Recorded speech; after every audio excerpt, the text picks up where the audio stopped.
jauhkan daripada politik, maksudnya supaya yang main politik para bajingan saja.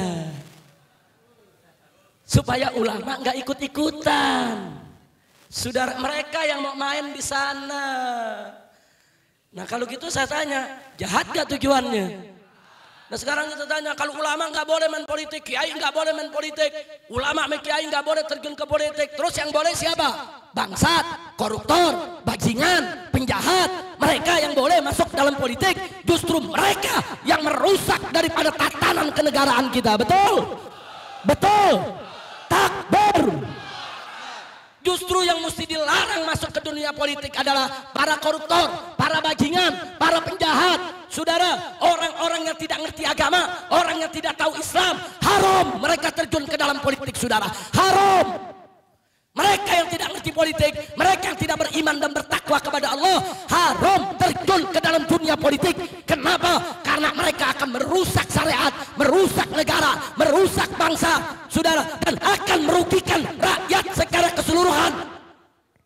Jangan dibulak-balik. Justru yang mesti masuk ke dunia politik orang yang beriman, orang yang bertakwa, orang yang ngerti hukum, orang yang tahu mana yang halal, mana yang haram, orang yang berakhlakul karimah, yang tidak sembarangan untuk melakukan maksiat, saudara.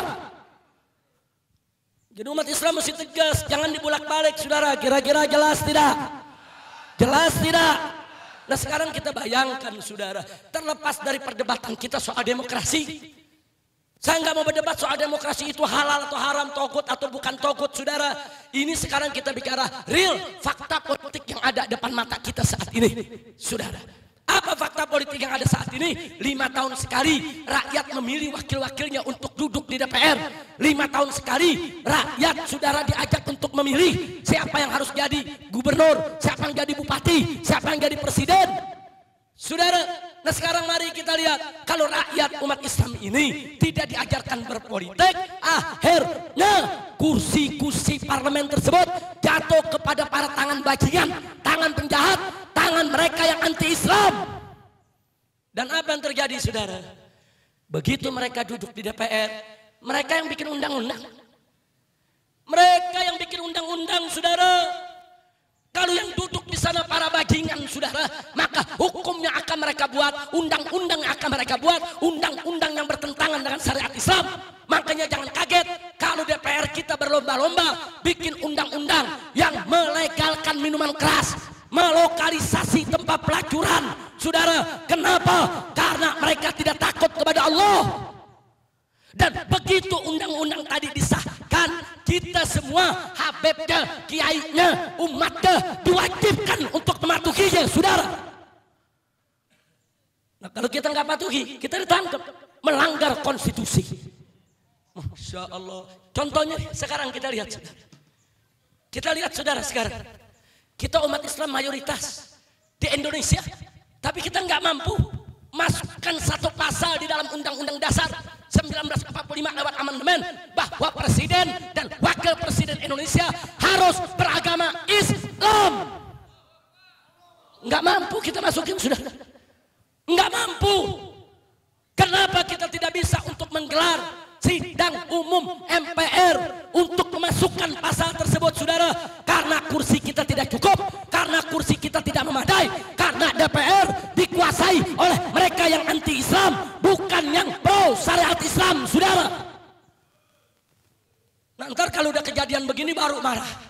Wah lu kenapa orang kafir mimpin? Nah kan lu gak mau politik selama ini. Ini dia, betul, telat mikir.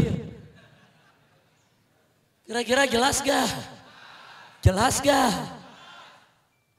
Ini undang-undang dan negeri kita dibuat oleh DPR. Satu, melalui musyawarah.